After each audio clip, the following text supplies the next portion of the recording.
अस्सलाम वालेकुम students. I hope you are doing well. Students, मैं कोशिश कर रहा हूँ कि आप लोगों के लिए जितने डिफ़िकल्ट टॉपिक हैं उनको स्प्लिट करके या शॉर्ट वीडियो की फॉर्म में आप तक पहुँचाऊँ, ताकि मेरे तमाम व्यूअर्स, मेरे तमाम लर्नर्स, मेरे तमाम स्टूडेंट्स को बहुत आसानी से वो कॉन्सेप्ट समझ आ जाए। तो चलते हैं हम आज की वीडियो की तरफ। लेकिन हमेशा की तरह वीडियो स्टार्ट करने से पहले आपके लिए एक मैसेज आपकी स्क्रीन पे। We will forget the sun in his jealous sky as we lie in fields of gold. कुछ पाने के लिए कुछ खोना पड़ता है, ये एक बहुत मशहूर मुहावरा है या सेइंग है। So but most of the learners, most of the students, they don't want to struggle for it. Without struggle, how can you achieve success, which is not possible. Consistency is very important. तो कोई भी काम करने के लिए फौरन उसका result नहीं आता। जैसे आपको एक एग्जांपल दूं इस फील्ड की, जब आप एक बीज लगाते हैं, फिर उसके बाद आप इसमें पानी देते हैं, फिर खाद डालते हैं, फिर आप उसकी देखभाल करते हैं, जब एक छोटा सा पौधा निकलता है, फिर आप इसकी केयर करते हैं, फिर जाके वो एक आपको फसल की शक्ल में उसका रिवॉर्ड या रिजल्ट मिलता है। So it's a time taking process. तो इसी तरह से मैथमेटिक्स को अगर आप इजी बनाना चाहते हैं तो it's a time taking process. You have to contribute yourself, you have to spend time, तो जाके आप कुछ अचीव कर सकते हैं। आज की वीडियो का हम आगाज करते हैं। The name of the topic is simultaneous linear equations, और इसमें हमने लिया है chapter number 2 exercise 2F from new syllabus D mathematics book 2 Oxford 7th edition से। क्योंकि ये एक लेंदी एक्सरसाइज है, तो इसलिए मैं कोशिश कर रहा हूँ कि आपको एक एक या दो दो मैक्सिमम क्वेश्चंस एक्सप्लेन करूं अपनी वीडियो में, ताकि आप उसकी प्रैक्टिस कर सकें। Learning goals: by the end of this video, my viewers will be able to solve linear equations by using elimination method, solve linear equation by using substitution method, solve real world problems. अब हम जहाँ word problem की बात करते हैं, तो अपनी surrounding में, अपनी रियल लाइफ में आप देखें तो आपको इसकी एप्लीकेशन समझ आ जाती है कि आप कहाँ साइमल्टेनियस लीनियर इक्वेशंस को अप्लाई कर रहे हैं। Just have an example on your screen, जो कि एक वर्ड प्रॉब्लम ही है। ठीक है, अब वर्ड प्रॉब्लम में हमारे पास क्या दिया हुआ है, हमें सबसे पहले वो बता रहे हैं कि स्टेटमेंट में the difference between two numbers is 10 and there sum is 4 times the smaller number, find the two numbers. इसका मतलब आपको सबसे पहले कीवर्ड को अंडरलाइन करना है। डिफरेंस का मतलब माइनस होता है, बिटवीन तो दो नंबर्स के दरमियान, इसका मतलब होता है is equals to 10, and there sum, sum का मतलब प्लस, 4 टाइम का मतलब होता है मल्टीप्लाई बाय 4, स्मॉलर छोटा नंबर है। फाइंड द टू नंबर, हमें वो दोनों नंबर्स मालूम करने हैं। अब ये वर्ड प्रॉब्लम इजी कब होगा, जब आप इसको बार बार रीड करेंगे। अब यहाँ पे हम इसको स्टार्ट करते हैं कि कैसे सॉल्व करेंगे। सबसे पहले अपने वर्ड प्रॉब्लम को रीड करने के बाद स्टेटमेंट लिखनी है आपने। ठीक है, अब यहाँ हम लिखते हैं लेट। जैसे ये, क्योंकि अब अज्यूम कर रहे हैं इसलिए आप इसको अज्यूम करके ही लिखेंगे लेट द। अब वहाँ स्मॉलर नंबर की बात कर रहे हैं, तो अब आप लिखें लेट द स्मॉलर नंबर। मैंने आपसे कहा था नंबर को मैं शॉर्ट फॉर्म में लिखूंगा NO। Let the smaller number be X हो गया। अगर ये स्मॉलर नंबर है तो कोई ग्रेटर नंबर भी होगा, तो इसका मतलब हम फिर ग्रेटर नंबर भी देख लेते हैं। ग्रेटर नंबर क्या हो गया आपके पास, अगर वो X था तो ये Y हो गया। ठीक है, अब according to the given condition, अब इस कंडीशन के मुताबिक आपको यहाँ पे स्टेटमेंट लिख देते हैं हम आपके लिए। ठीक है, यहाँ लिख देते हैं according to the given condition. According to the given condition का मतलब जो सिचुएशन आपको दी हुई है उसके मुताबिक अब क्या होने वाला है, according to the given situation या गिवन कंडीशन भी हम कह सकते हैं। ये सिर्फ आपको समझाने के लिए स्टेटमेंट लिखता हूँ, ताकि आपको जब आप सेल्फ प्रैक्टिस कर रहे हो तो आपको रिकॉल हो जाए कि ये सर ने क्यों लिखा था। That's a reason behind it. अब आपने क्या करना है, क्वेश्चन को पढ़ें। The difference between two number, you have already assume two number. अब डिफरेंस बिटवीन टू नंबर ये हो गया y minus x is equals to 10. Let's say this is equation number 1, and the sum of तो इसका मतलब सम of two number, वो दो number x पर वाई है, और फोर टाइम्स लिखा है ना, the sum of two number.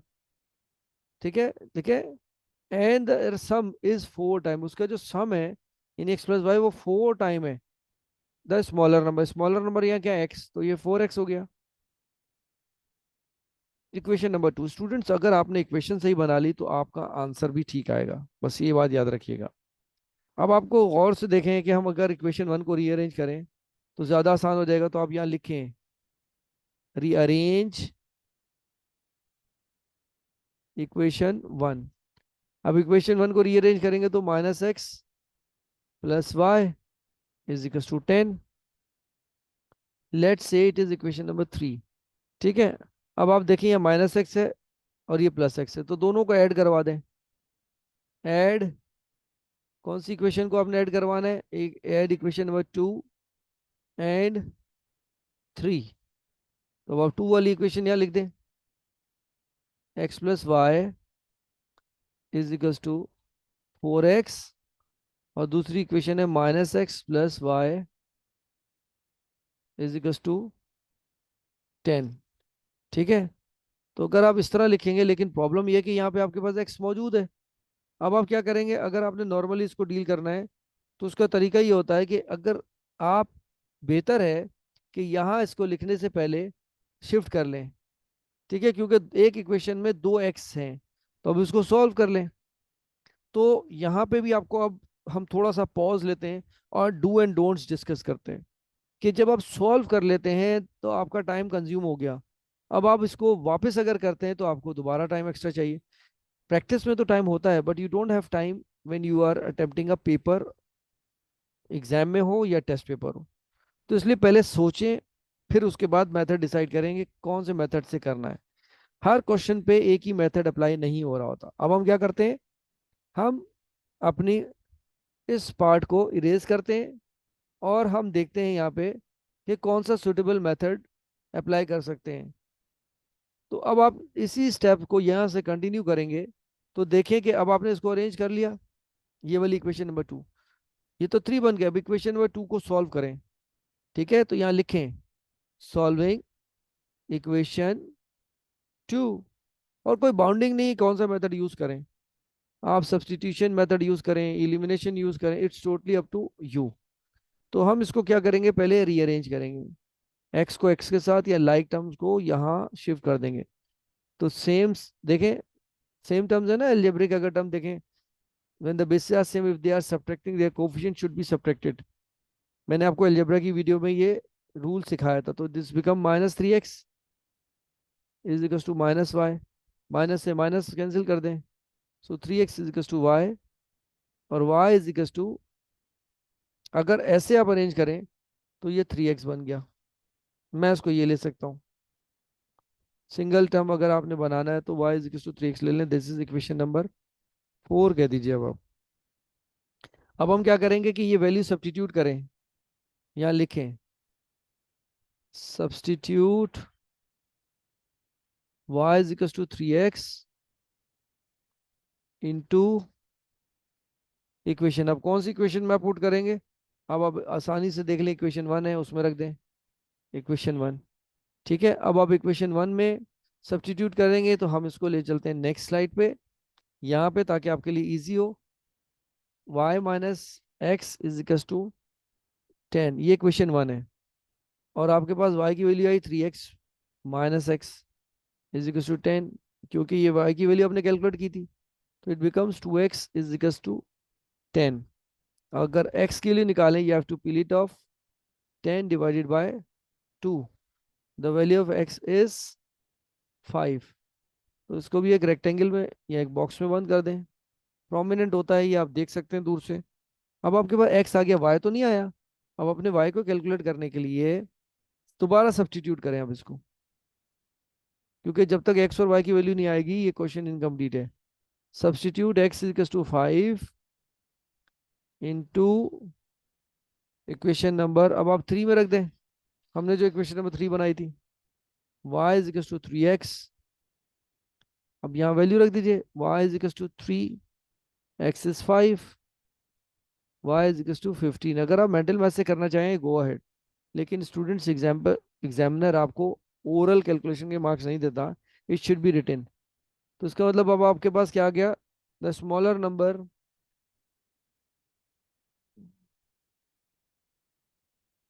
N O stands for number, smaller number क्या था, एक्स था, जो कि 5 आ गया। फिर यहाँ ग्रेटर नंबर भी था, ग्रेटर नंबर क्या आ गया, वो y इज इक्वल टू, वो आ गया 15।